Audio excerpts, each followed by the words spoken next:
Kaylee McEnany walked down the marble hallway of the courthouse, holding documents in her hands. The high ceilings, cold white walls, and the sharp scent of disinfectant created a sense of sterile emptiness.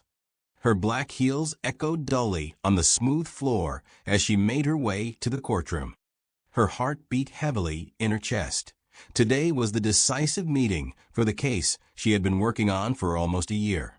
Kaylee was dressed in a smart dark blue suit with a white blouse.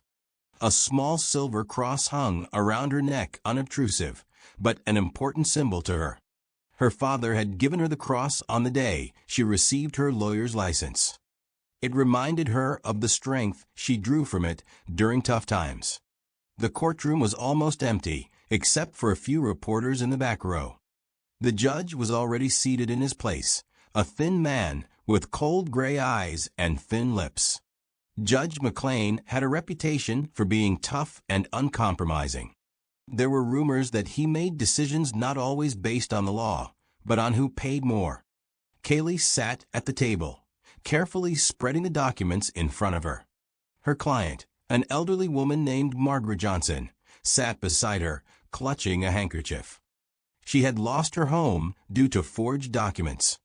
Kaylee had gathered enough evidence to prove the fraud, but she knew Judge McLean could easily undo all her efforts. Miss McEnany, the judge looked at her over his glasses. Before we begin, I have a request. Yes, Your Honor. Kaylee lifted her head. Remove the cross, he said coldly. A silence fell over the room. Kaylee pressed her lips together. Excuse me, her voice remained steady, though anger began to rise in her chest. Religious symbolism is not allowed in court, McLean replied, leaning back in his chair. It may influence the objectivity of the proceedings. Kaylee felt outrage growing within her. She had seen other attorneys wearing pins, bracelets, even religious symbols, but she was being asked to remove her cross now, in a case where she was fighting against powerful people. She took a slow breath. The judge's gaze was cold, as if challenging her. I don't believe a small silver cross affects the objectivity of the trial, Your Honor, she replied calmly. This is not up for discussion, McLean snapped. Kaylee scanned the courtroom. Margaret's eyes were filled with worry. The reporters had already raised their cameras. Kaylee slowly raised her hand to her neck, touched the cross, and left it in place. Sorry, Your Honor, but I will not remove it, she said softly, yet confidently. A tense silence filled the room. Judge McLean squinted at her.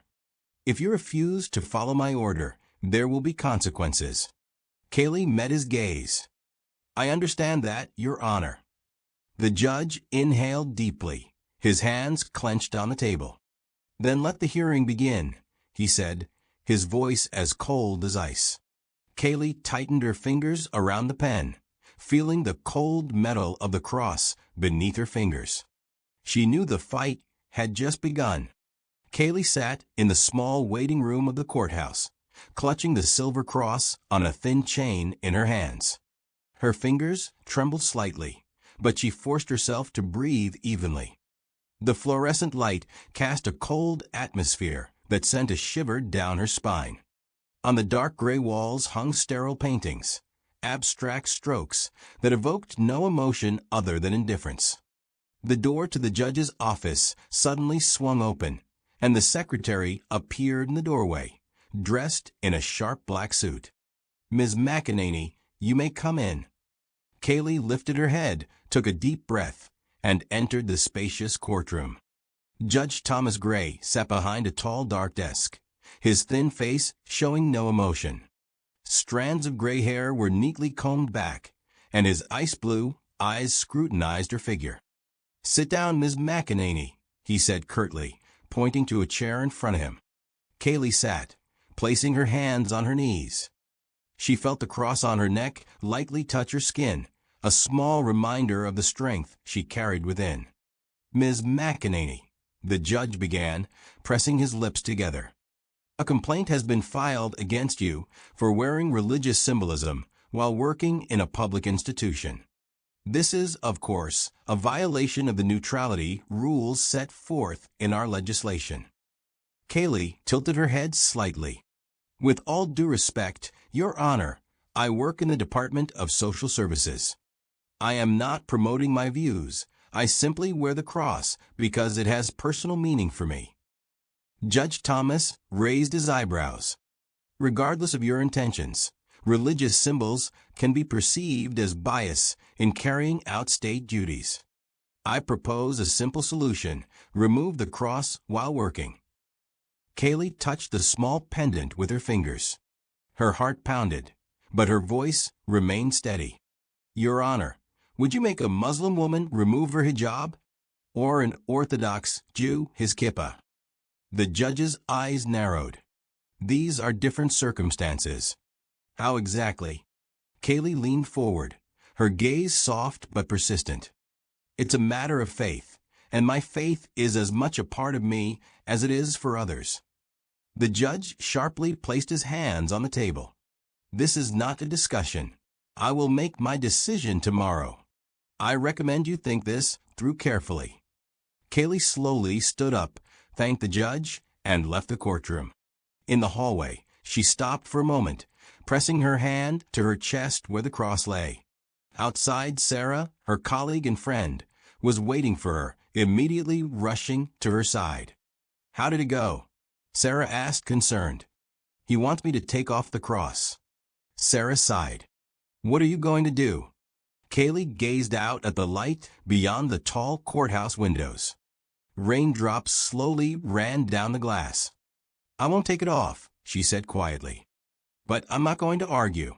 I'll show that my faith doesn't make me biased, it makes me human. Sarah squeezed her hand. You're strong, Kaylee. I just know what's right, she replied. The next day, as Kaylee was returning to the courthouse, she encountered an elderly woman in the office corridor, bent over picking up scattered papers. Kaylee immediately leaned down to help. Oh, thank you, dear, the woman said gratefully. Kaylee smiled. It's nothing.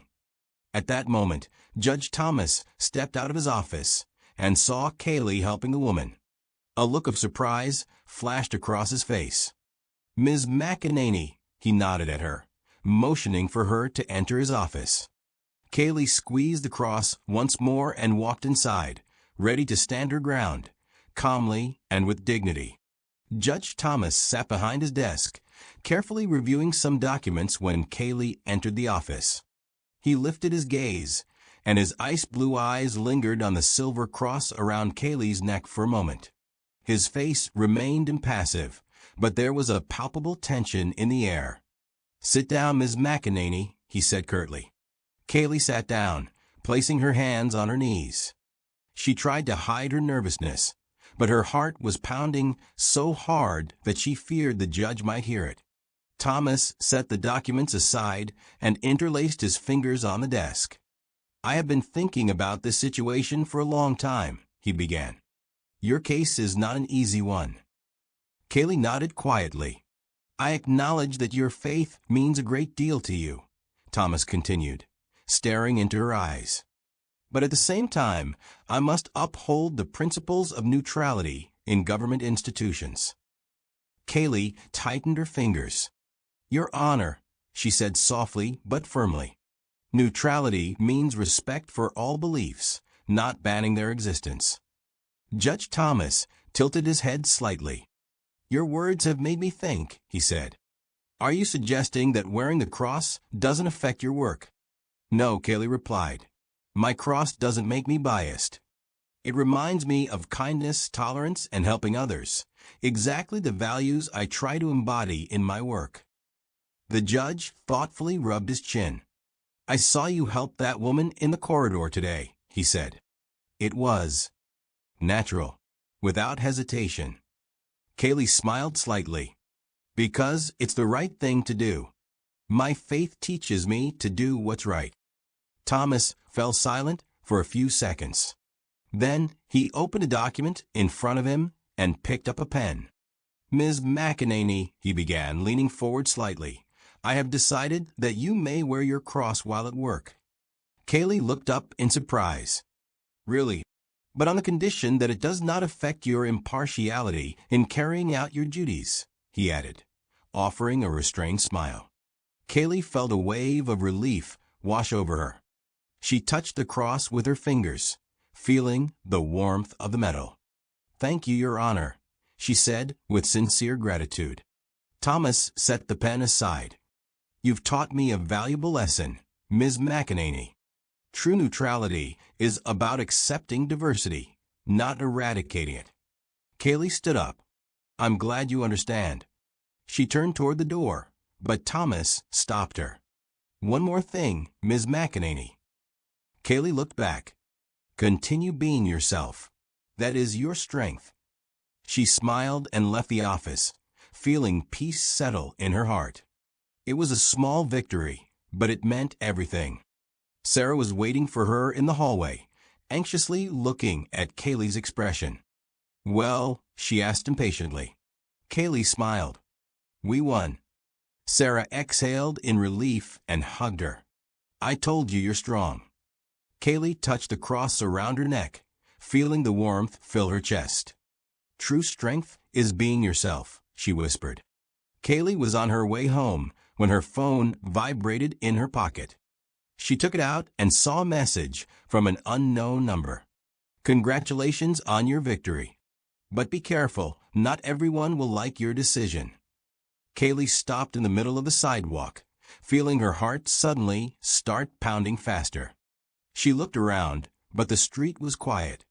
The streetlights cast long shadows on the pavement, and in the distance, the hum of cars could be heard. She typed a reply. "Who is this?" There was no response. Kaylee stared at the screen for a few more seconds before putting the phone back in her pocket and continuing her walk. When she entered the apartment, she was greeted by the quiet bark of a small white Spitz, its tail wagging back and forth, running up to her. "Hello, Bruno," Kaylee smiled, bending down to pet the dog.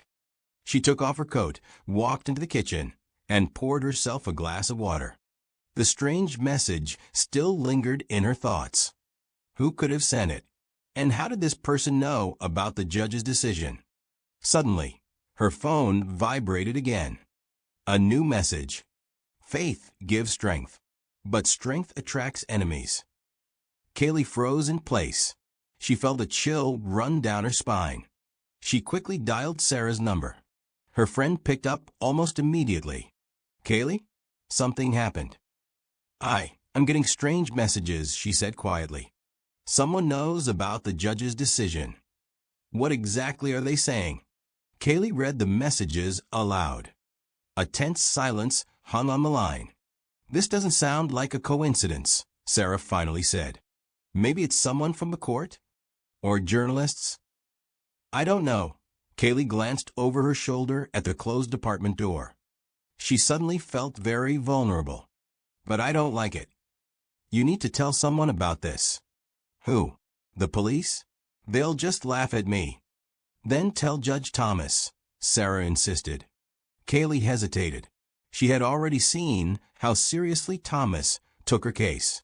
But would he want to help her with something as trivial as anonymous messages? "Okay," she finally said. "I'll talk to him tomorrow." The next morning, Kaylee walked into the courthouse, feeling the anxiety building inside her. She went up to the second floor and knocked on Judge Thomas's office door. "Come in," his voice called. Kaylee entered cautiously. Thomas was sitting at his desk, as serious and focused as ever. "Ms. McEnany," he said, lifting his head from the documents. "Is something wrong?" Kaylee sat down and took out her phone. She handed it to the judge, showing him the message. Thomas took the phone, read the text carefully, and frowned. "Do you know who this might be?" he asked. "No," Kaylee replied, "but someone is watching me." Thomas placed the phone on the table and paused for a few seconds. "This is serious," he said quietly. "Do you think it a threat?" Thomas lifted his gaze. "Yes, and we will find out who's behind this." He took out his phone and quickly dialed number. "This is Thomas," he said into the receiver. "I need a review of a threat message." Connect me to the cybersecurity department. Kaylee felt her heart flutter again in her chest. Do you think it's someone from a court? She whispered. I'm not ruling out any possibility, Thomas said. But one thing I know for sure, you won't be facing this problem alone. Kaylee nodded, feeling a little relief. She trusted Thomas, and it was the right decision. Thank you, Your Honor, she said. Thomas, he gently corrected. Just Thomas for you. Kaylee paused for a moment, looking at him. Okay, Thomas, she said with a slight smile. But deep down, she knew this was just the beginning. The next day, Kaylee woke up to the sound of knocking on the door. She sleepily got out of bed, wrapped herself in a robe, and walked over to the door. Who's there? She asked, trying to peek through the peephole. It's Thomas, came the familiar voice. Kaylee opened the door. Thomas was standing in the hallway, looking serious. We figured out who was sending the messages, he said as he stepped inside. And who was it? Kaylee felt a tightening in her chest. It was Michael Barton, Thomas replied. Kaylee went pale. Barton? But he's the defense attorney. Exactly, Thomas nodded. We did some checks. He had access to confidential information. Apparently, he was trying to intimidate you to get you to change your mind in the case. Kaylee felt her heart race. But how did he get my number? He bribed one of the court staff, Thomas said. But that's no longer a problem. Barton is already under arrest for attempting to pressure a judge. Kaylee sat on the couch, trying to process what she had just heard. So, it's all over. Thomas sat next to her, his gaze soft but serious. Yes, he said. You're no longer in danger. Kaylee sighed in relief. She felt the tension slowly dissipate, and for the first time in days, she felt truly at ease. Thank you, Thomas, she said quietly. If it weren't for you. He smiled. It was your bravery, Kaylee. You didn't let fear control you. She met his gaze and suddenly realized she felt something more for him than just gratitude. Would you like to stay for some tea? She asked, smiling softly. Thomas hesitated for a moment, then nodded. I'd love to. Kaylee went to the kitchen, feeling the anxiety finally fade away. Thomas stayed seated on the couch, watching as she prepared the tea. It was all over, and while many challenges still lay ahead, Kaylee now knew she was no longer alone. Kaylee returned to the living room with 2 cups of tea. Thomas took his cup, and they sat down together on the couch. I still can't believe it's all behind us, Kaylee said, staring out the dark window. You handled it, Thomas replied. That's what matters. They sat quietly, enjoying the calm. Finally, Kaylee sighed. I don't know what comes next, but at least now I'm not afraid. And you don't have to be, Thomas smiled.